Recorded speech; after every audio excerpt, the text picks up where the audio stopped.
Hello and good afternoon, good morning, good evening, beautiful soul. This is the Angel Lady Terry Marie, and it is my great pleasure today to share this time with a very good friend of mine. Now, we haven't seen each other face to face in probably a couple of years, but when we first met, the connection was one of those instantaneous things, and I don't know who loves who more, and I don't care.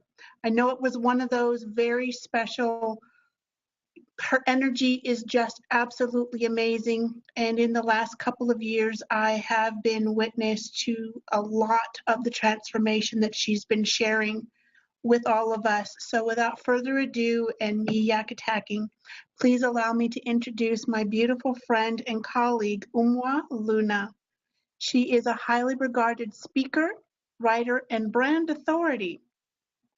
She guides ambitious, soulful women entrepreneurs to uncover their sacred brand so they can have plenty of high-quality clients they love to work with and make good money while living in complete divine alignment.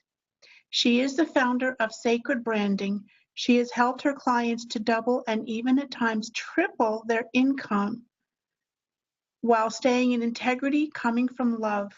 Her mission is to bring more meaning, pleasure, and wealth to her tribe.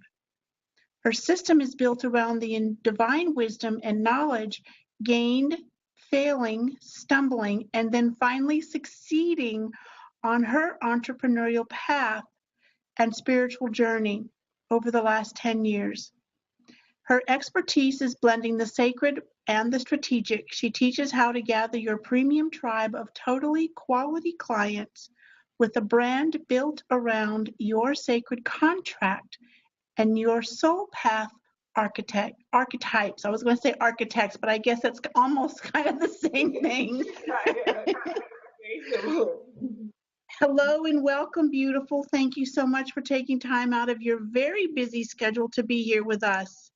Thank you, love. Well, I'm honored to be here and I'm excited to be a part of anything that you're doing. And I just had the opportunity to be really inspired by you and see you, leading when, a lot of spiritual people or healers can get stuck in the poverty mindset, or have a really strong aversion to business. And I was inspired by you just like not buying into any of that and just taking your angel show on the road full force and, being so committed, even if you didn't always know what the next step was, to just keep stepping up, so. Thank you. Thank you very much. That really comes at a time when I needed to hear that, because this last week, I've been working through some of my own resistance. So to hear you say that totally, from your heart just really helps me know that I just one more step, and sometimes two or three. Right. So thank you for that. Tell us about your journey, beautiful. What was it like for you? Yeah, well, I'll be honest, it was really rough. Not smooth, easy, or fast. So I originally started my business doing psychic readings about 10 years ago.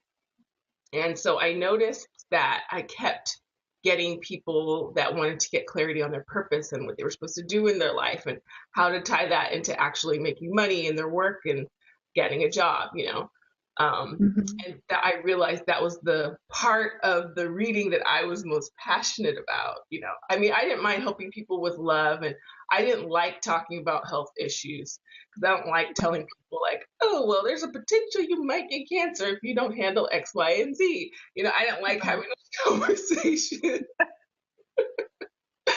So I noticed myself gravitating more and more to the talk of work and purpose and money. And then I realized, okay, I'm giving these people like a one shot and I never talk to them again, most of the time. I don't really know what's going to happen. And I know how human nature is, right? We don't usually actually hear something once and then just go out and start implementing it, because I know I don't do that. No matter how brilliant the download is, you know, chances are you need a little more support, you know? So then I Hmm. started to get into doing healing work and starting to put it together more in-depth programs and packages. And then I started to learn more and more about business. I actually started a pet sitting franchise with a friend of mine. And Wow. yeah, because I just wanted to do something to kind of get out of the house. I started walking dogs. And then that kind of came about that we decided to buy a franchise together. And that's when I really started to learn about business. And I Hmm. got really excited about it. Um, I never thought I would have any interest in business. And I used to think money was evil. I used to be super anti-capitalist. I used to think that the internet was the downfall of civilization. Well, I can see how that might come about. So there's been a lot of shifts. So basically, I saw that model of like how we were able to launch our business immediately and start making money based on the strength of the brand that was already in place, right? And so how we didn't have to do all this lead work, and we already had the solid reputation that the brand that had already been built on that to leverage, and how much easier for us it was to build our business standing on the power of the brand. Okay. So that's when I started to really learn also about branding and the power of it and why it was important and all those things. um, and so over the years it just kind of developed, and I kept combining and kind of blending the two sides of the spiritual deeper work that I do and the business branding work that I do. Okay. And in a nutshell, the past few years, what you saw is when I kind of finally started to pull all the pieces together, you know, and I finally got clear and I landed on branding and I landed on sacred branding. And I realized how good I am at that and how my Okay. spiritual gifts of recognizing patterns um, and working with energy was really helpful in helping people to identify their brands from a deeper spiritual perspective rather than I'm just going to use my brand as a shield to hide behind and look good instead of using your brand as something to amplify the best of who you are. And so that's kind of what I teach my clients to do now. I like that approach very much because when we're in business, people often talk about business cards and a website and what's their brand and what's their logo. And it's so much more than that. It's a representation, and this is my understanding, a representation of who they are and what they do, not just a thing like a facade or an illusion or the hiding behind the mask, as you said. So being able to pull in the spiritual side is very interesting, especially for us who are on the spiritual path and wanting to do business, and mainstream kind of sort of fits, but it really doesn't. So how do we work with what needs to happen in order to find those people who resonate with us and we resonate with them? Is that fair? Exactly. Exactly. Yeah. And I love that you brought that up. And this is one of the like biggest mistakes that people make is they think that their brand is their logo or their website. And they spend Mhm. all this money on that, right? They spend thousands of dollars and then they wonder why they're not making any money because they have a pretty website and a nice logo, but they haven't taken the time to get clear on the real essential pieces of their branding, which are who are you? What's your message? Who are you serving? What are the highest gifts you have to offer them? What do they need? How do you want to make your people feel? Those are all the things that are what I call the outfit of your brand. And usually we focus Ooh. on accessories, right? So your logo and your website, those are your accessories. So imagine if you're really excited, you want to look good, and you have this really cute outfit, put your earrings and you got your bag and your cute necklace and your Mhm. foxy shoes, and you walk out the door without your clothes. Yeah, That's that doesn't quite work. Okay. Wow, that makes us so much sense, especially to us women. You know, that when you talk about the brand being the outfit and the logo and the website and the colors are the accessories, that makes a whole lot of sense. I've never heard it explained that way, not even close before. It's like, oh, you have to have a brand. It's like, okay, so what is that? How do you go about doing that? But you've already shared that with us, and that is, how does having, or not having, knowing someone's sacred brand help them? How has it helped you to really, yeah, okay, the words I'm getting are define yourself Mhm. and how you present you to the world so that people like me can find you? Yeah. Well, here's the thing: is that before I kind of thought of, brand more as like my personality, right? And Okay. so when I shifted from like my personality to like who am I on a deeper spiritual level, and who Okay. am I in that part of myself that I don't necessarily want to share, you know? Who am Yeah, I? yeah. Take off the mask and I let you see my human flawed self, you know? Okay. When I shifted to that place, that's when my business started to take off, you know. How does showing the underbelly, those flawed spots, actually help you connect and others connect with you?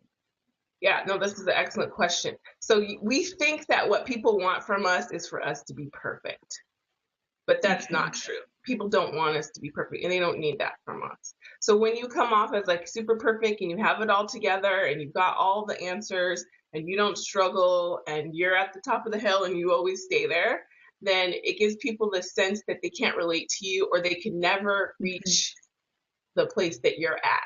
Or they feel like, well, that's good for you. You can say that because you XYZ, and it seems like what you're offering is unattainable, you know? And then they start to feel bad about themselves, like, well, you have all the answers, but I'm over here struggling and you don't know what it's like because your life is perfect, right? So Yep. so when people feel like that, then they don't trust you, right? They don't trust you, number one, because you're probably lying because nobody's life is perfect.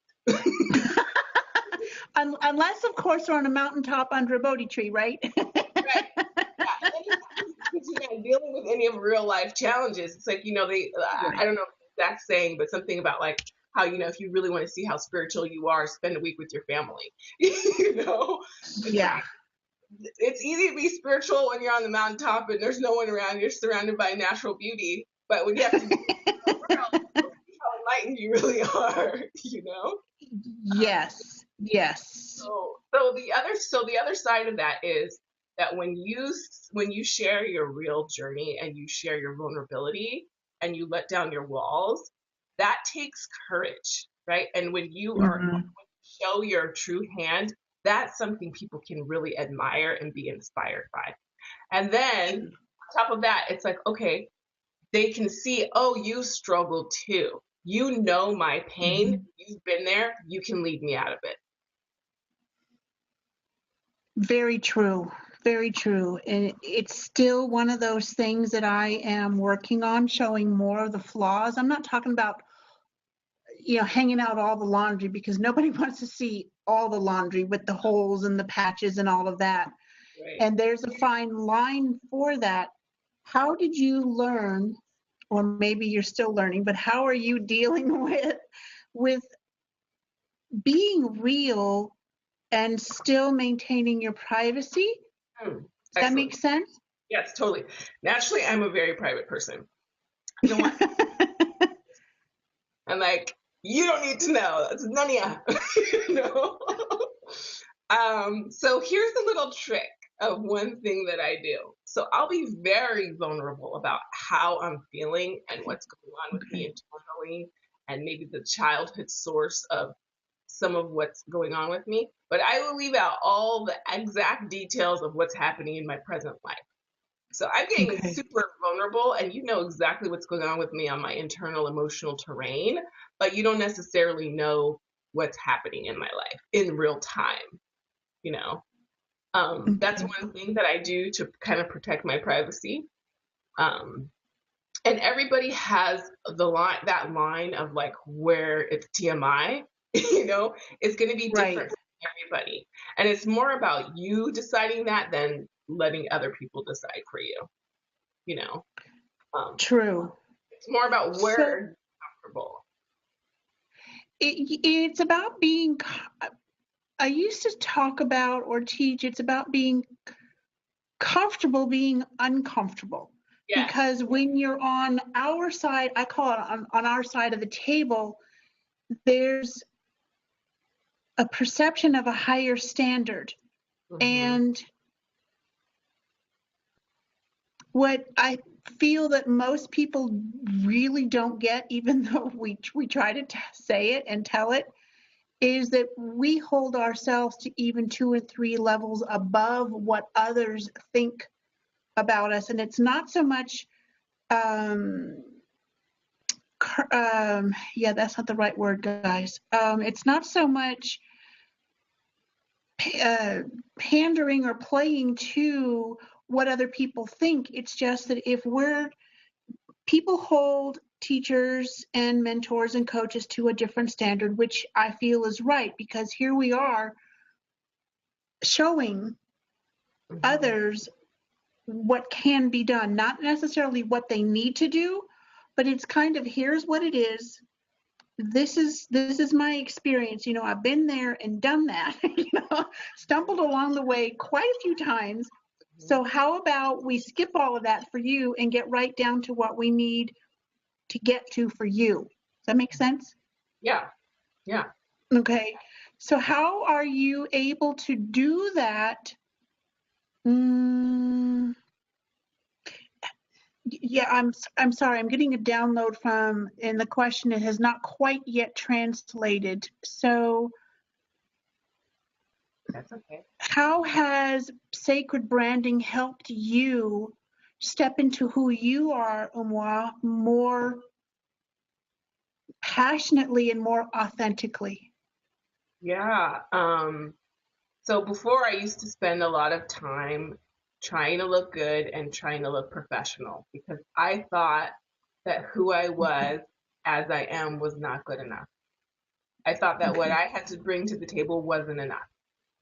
And so in me choosing to not let that story run my life anymore, that has been instrumental and extremely powerful in creating shifts for me. So in sacred branding, that's part of the sacred journey is that I show up and I decide and I step out in faith. Even though I don't believe really that I'm enough on a certain level, at a certain level, I don't believe that if I just go out as my real self, that's enough.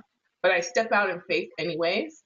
And then in my business and in my brand, I get this evidence and this feedback that that is something I can trust. And the more I step out in faith, the more Mm-hmm. positive feedback I get from people saying, thank you so much for what you shared today. Somebody just wrote this on my wall last night. I really need to hear that message. And I'm not necessarily writing it with the intention of someone needs to hear this, but in the back of my mind, I know that I'm sharing my story, I'm sharing my Mm-hmm. journey. It's healing and therapeutic for me to do that, and it's healing and therapeutic for others to hear that. And then that gives me that confidence to keep going, to keep stepping out, to keep allowing my shields to come down. And as I allow my shields to come down and I allow my real self to show up, I allow my real self to shine. And then I create the impact in the world that I have so desperately been yearning to create. And then with that follows the income. you know. Pretty much. Pretty much.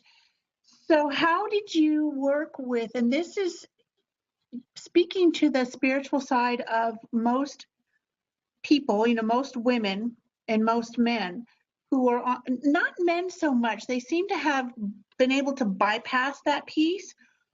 For most of us women, it is, so how do you charge for something that comes so easily and so effortlessly and is a gift? And it's, well, you're still studying, you're still practicing. Yes, you've been doing it. And I can only speak for myself as when I do give readings on occasion or I work with a client, I'm still seeing that as practicing because I'm channeling, I'm tuning into them. And I don't feel that I've ever gotten it done because there's always another level. So how did you come to terms with pricing? Yes. Okay. So this is one of the things one of my mentors said, and maybe I'm sure you've heard this before too, that, the thing that comes the easiest to you is the thing you should be paid the most for. Okay. Right.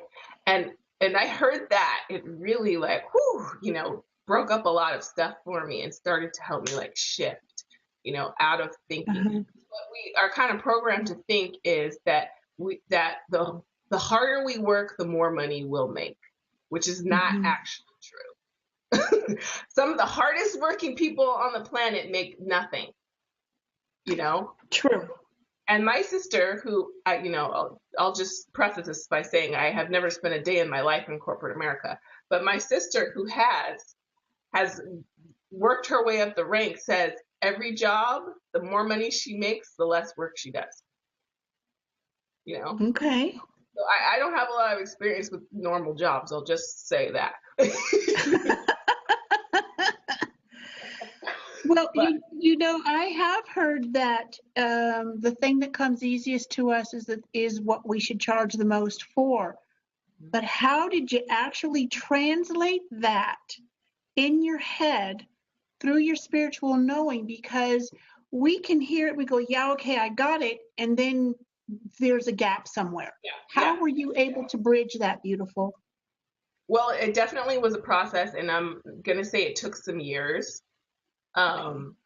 I actually started off charging kind of high rates, because that was like the model that I was mentored into.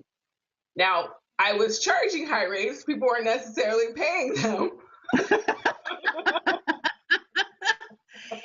Yeah, there is that part of deserving and being worthy of actually earning that, right? Yeah, and I didn't necessarily think that was true. Okay. And I remember my first $5,000 client, she came to me pretty easily.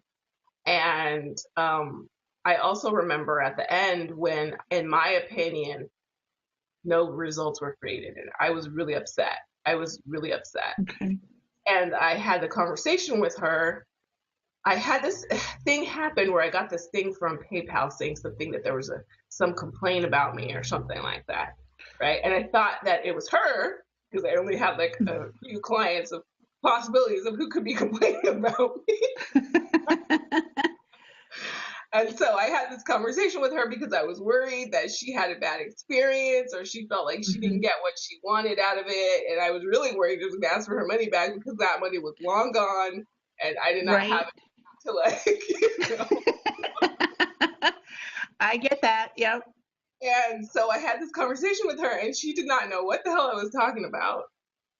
She was super happy with the work we had done and she had created so much value for herself for the internal growth that she created and the shifts that she had and how she felt so supported and held by me in that experience that she was totally happy even though we didn't create the business result that we set out to do.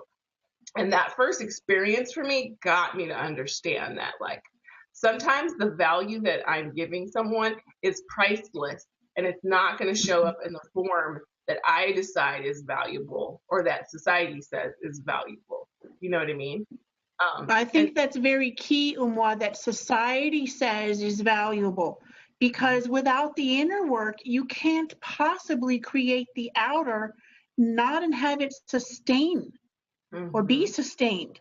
You can create these little leaps, but unless the person does the inner work, it's not going to last long and they go backwards. Exactly. It's not going to stick, Not going to stick. No. And that's actually one of the things that I talk about in my work now. And I sometimes is a challenge for people is I say, hey, if you really want to build something that's going to last, you need to slow down to go faster. So let's slow down and do this the right way the first time. Because people were like, let's make money, let's make money. It's like, okay, you can jump and make some money, but then you're going to be back in the same hole and you're not going to know how to like recreate this, right? Because you didn't create the solid foundation for you to launch yourself from, you know? So taking that time, and this is what I'm talking about with the outfit, take that time to get clear on your outfit, put that together. Don't just run out and start throwing money at your accessories. You know? Yeah, I hear you. And I then, got it. yeah, and then the other piece is this is that as I've had that experience happen over and over again, where I show up and like I said, a lot of it is about stepping out on faith. It's like I don't Hmm. really believe that I'm worth this price or what I have to offer is worth this price, but I'm gonna just trust what Spirit is telling me and the path that Spirit has put me on. And I show up, and a person says yes, I dive in with them, and then we create something beautiful and amazing, and their life changes. And as I've gotten to see that happen over and over again, how someone else's life changed because I claimed my worth and my value and the gift that I was able to give them and how it ripples out, that helps me to own it. Beautifully said, beautifully expressed. And I hope our listeners, viewers, are getting it, Mm-hmm. because that is the key. Until we not only just claim it, but you did say claim it, and we also step into it with faith. It's the combination of all of that that makes it stick up here, so that we can then get it into our hearts and then feel it down into our soul belief level. Exactly. You have to own it. So I want to just give one tip on the practical side Yes, for. So please. when I'm feeling down or I start getting insecure or worrying that maybe I don't know what I'm really doing, I have like a little file that I go back to of little love notes that people have written me, emails that I've gotten, my testimonials, um, and I go and I look at that and I get Okay. reminded, and I that helps lift me up. Like, look, you maybe think you don't matter today, but look at what all you already helped people to create, you know, and look at what all the beauty that these people see in you and the power they see in you, and let that give you strength, you know. So, so I have that. It's one of my little things that I do to help bolster my confidence and my belief in myself.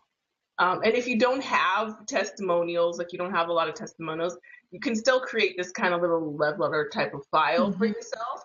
You know, I'm sure if you have people in your life that have given you little notes or whatever, you can make a list of the difference you've made in other people's lives, you know? So for Yes. example, I have a friend that when I was young and high school, and she was pregnant and her mom was trying to like pressure her to get an abortion, and she didn't want she wanted to keep her baby. And I helped her to like fight to keep her baby, and like, you know, and now this beautiful woman is alive, not just because of me, but partly because I helped her mother to take a stand for her truth and her desire, you know. So that was way before I had any clients. So that's something I put on my list of something that makes me feel good about myself, you know, that I helped this person who's wanted and desired be ushered into this world, you know, when other forces were working against that option, you know. You didn't just touch that one life, you actually touched three, and it ripples out from there, because the mom, your friend, and the child, Mm-hmm. and it could have gone the other way. And whatever the decision was, if it depends on how the decision's made, but we're not going to get too far off on that. But that is so important, because you help one client, and then that client then goes out and gets to help others, who in turn, so you help one and she helps two, as an example, and then those two people get to help two more, and before you know it, it's rippling out. Because if you were the only sacred branding person in the whole entire world, Mm-hmm. on this planet. You couldn't possibly touch everybody. It's not possible. But you can by helping those who come to you, who then help others for whatever their business is, whether Mm-hmm. it's branding or something else. That is just so amazing. I absolutely love this approach. That's the word they gave me, approach. And I went, okay. So, what have been some of the challenges along the way to really come into your own, to really own it? Mm-hmm. Yeah, well, I spent a lot of time having a hobby instead of a business where I Okay. invested a whole lot of money into my business and didn't make any. And it wasn't because I wasn't getting good training or information or any of that. I mean, I am a wealth of knowledge on business and branding and marketing and strategy, business strategy, all of that. I spent lots and lots and lots of money on that stuff because I knew I got the spiritual side down, but this world has not been my area of expertise. I spent pretty much that, the 10 years learning that about sales and all these things. And I know exactly what you're supposed to do, but I wouldn't do it. Yeah, I understand that. I was afraid.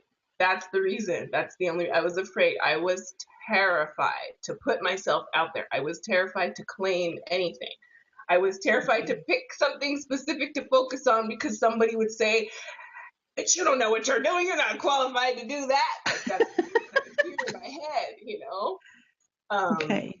and I was afraid of my mentors thinking that I was trying to steal their stuff. I had so many fears, so much stuff that Wow. around why I couldn't show up and why I couldn't do my thing. And that, I had a lot of anxiety and insecurity about the fact that I don't have a business degree and I haven't worked for Fortune Okay. 500 companies and, I don't, I didn't even graduate from college. This is all stuff that I felt like, was, reasons why I wasn't really qualified to throw my hat in the ring. Yeah. Um, and what I came to realize is a lot of these things that I thought were liabilities were actually some of my greatest strengths.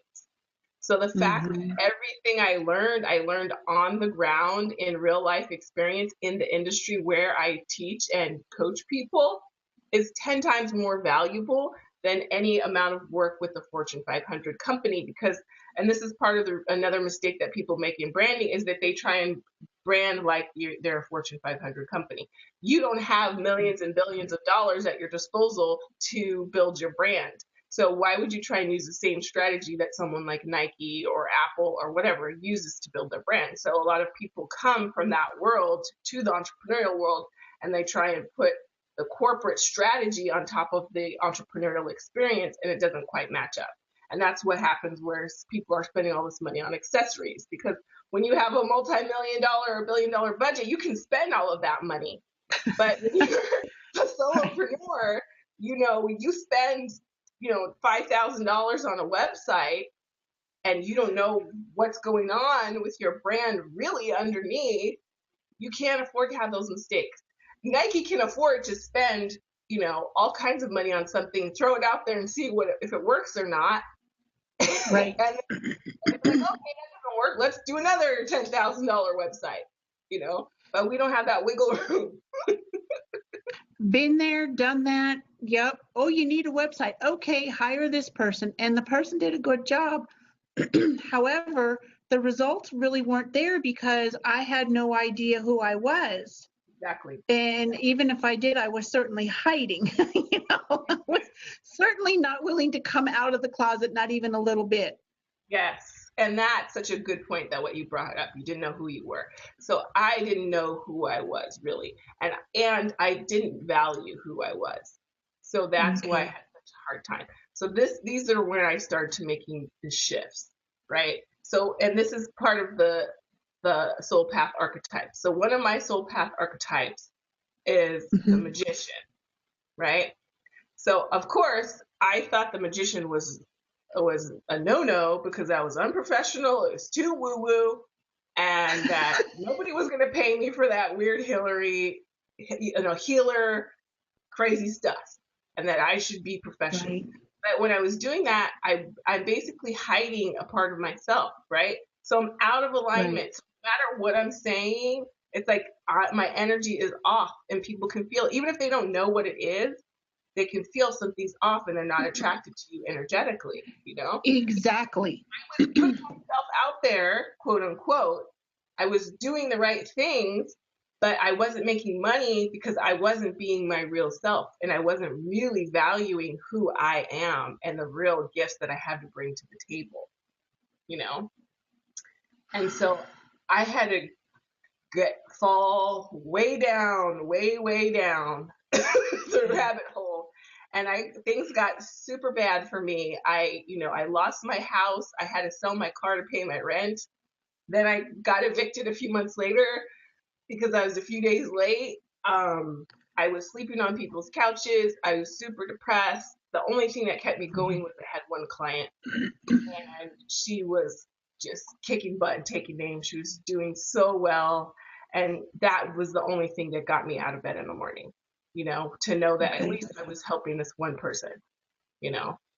But I was in a very dark place, and I really didn't even know why I wanted to even stay alive anymore. You know, I was so tired of trying to figure out, like, how do I make money and not sell my soul? How do I do my work in the world and give like what I know I have to give and actually get paid for it? And I was sick to death of trying to figure it out. I didn't know what to do. And I went out for a hike one night because I like to go my night hikes. It was on winter solstice, and Oh. mhm.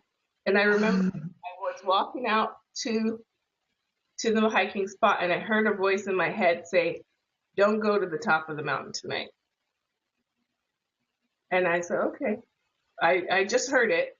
I didn't think too much about why, you know. Mhm.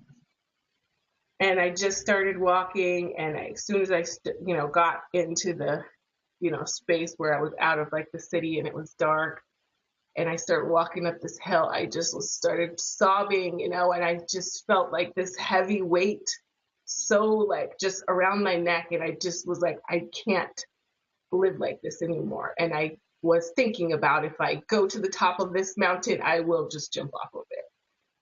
Right. I just wanted to be done with this. I was just so tired. And I was like, you know, I thought about my daughter, and I thought, can't leave this beautiful little soul by herself and have her think I didn't love her enough to stay. So that night I decided I was going to stay for her. And I said, I give up.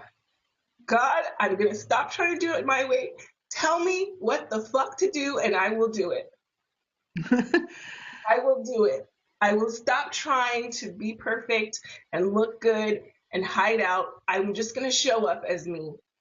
I'm going to do it. That was like the guidance that I got, you know. And Mhm. I came down from that mountain that night, and I just was like, okay, I'm not going to play around anymore. I'm not going to let my fear run me.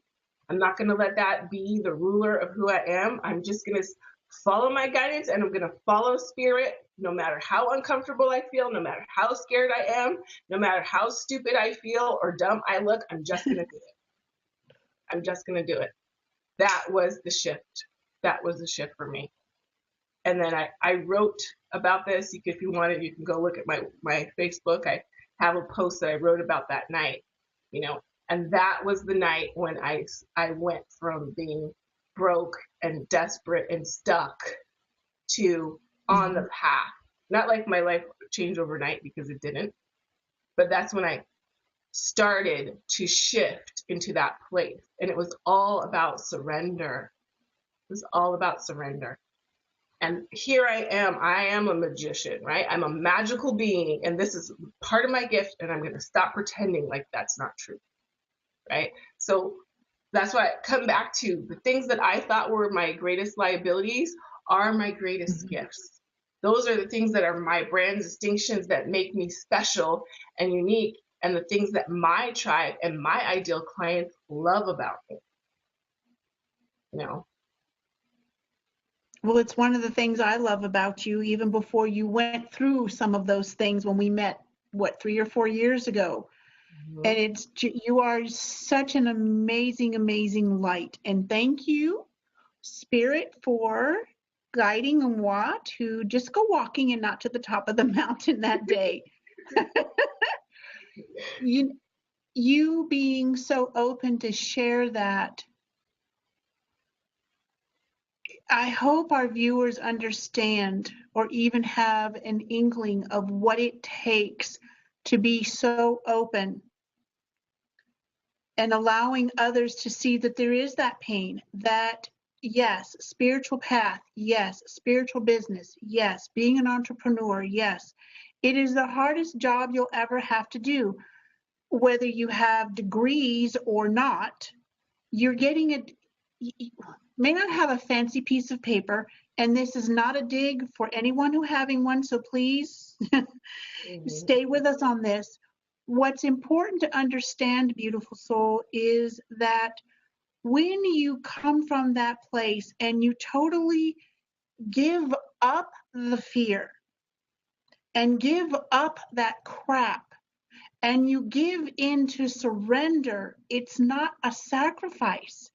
It is actually allowing and enabling you to shine. And I'm getting chills on my legs, so I'm getting the information correctly, which is nice. But to be open like that for whomever to see, someone needs to hear that, and you needed to share that to reconnect with it for whatever reason in this time and in this place. Mhm. I wanted to just acknowledge that, because that talk about opening up the closet, opening up your heart, being vulnerable and transparent, that's as transparent as it pretty much gets, ladies and gentlemen. Thank you. And this beautiful soul is someone that I've actually met in person. I mean, not everybody I have, and yet this is such a powerful connection, even though we haven't been in touch face to face for a long time. There's just something very special about this beautiful person, this beautiful light. Is there anything else that you'd like to share with our viewers, Umoh? I do want to share about, this is the other thing, is the power of the archetypes. Please. So this is so what I said before is, like, a lot of times people want a brand based on their personality rather Okay. than people's deeper spiritual journey, right? So this is what I do, and this is kind of funny because I started doing this for other people before I did it for myself. So and so I created this system where I've layered the 12 traditional branding archetypes onto the Okay. 12 astrological signs.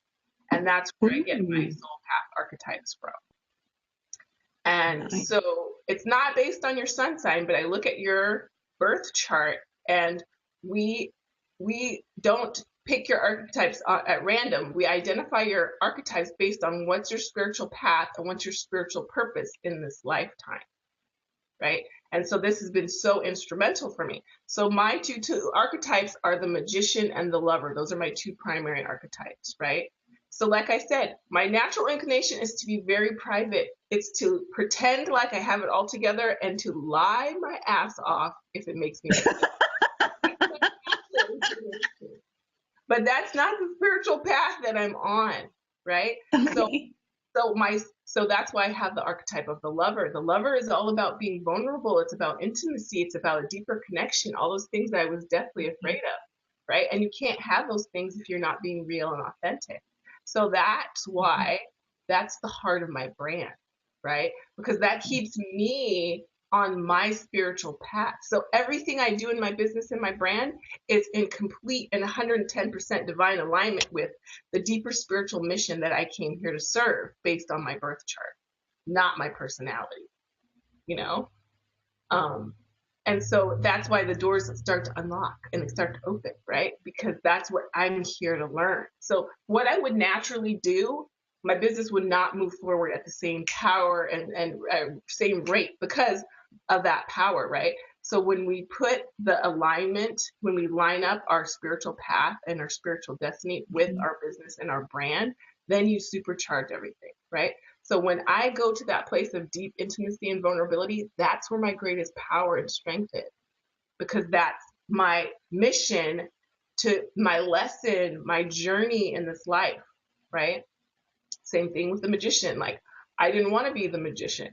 I wanted to be professional. I wanted to be corporate. I wanted to be, all these things that I wasn't who I really am, you know? So when I start to own the magician and I start to own the lover, boom, I open doors like magic, right? And all these things that have been eluding me are no longer eluding me because I'm on my path in my business and my brand. Good. So And all I that's can say is thank heavens. That's and, just and you can see from that spiritual perspective rather than just picking which ones sound good or which ones are a mirror of your personality. And that makes a lot of sense.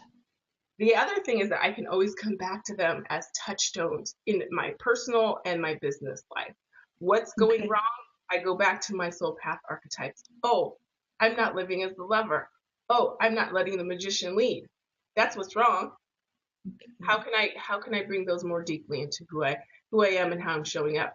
That makes everything easier because I'm coming from my power and I'm coming from my spiritual center. Wow. I don't know what else to say except very powerful, very empowering. And thank you so much for showing up. Would you please tell our viewers how they can contact you, beautiful lady? Yes. You can contact me. The best place to connect with me is on Facebook. So you can, and I don't really use my business page. I just use my personal page for business and personal. So you can just come and friend me if you want. I'm Umoh Luna. You can send me a little message and let me know where you're from if you want. You can check me out at my website, which is a terrible website, kind of on purpose to prove my point that you don't really need a fabulous website to have a powerful brand. So my website is sacredbranding.com. And if you go to my website, you can get my new sacred branding archetype guide. So you can start to get some more information about how the archetypes work and know what all of the 12 archetypes are and that sort of thing. Perfect. And I'm going to spell your name for those who are kind of wanting to know what that is so they can find you on Facebook. And it's Umoh, U-M-O-H, Luna, like the moon, L-U-N-A, Umoh Luna. Worth the time. And not to worry, because we're going to be having these highlights, key points, and a little bit about the soul path archetypes. Enter contact information in the free document that I'm putting together for her, but be sure to go to sacredbranding.com and Umoh Luna on Facebook. Thank you so much, beautiful lady, for your time, your generosity, and for being you and doing what you do, helping all of us. You are so welcome. Thank you for having me, and thanks for tuning in. And I am honored to be here and get to share with everyone. Thank you, beautiful. Well, we'll talk to y'all later again sometime soon, ladies and gentlemen. Bye-bye for now. This is the Angel Lady with the Success and Prosperity Mastery Interview Series.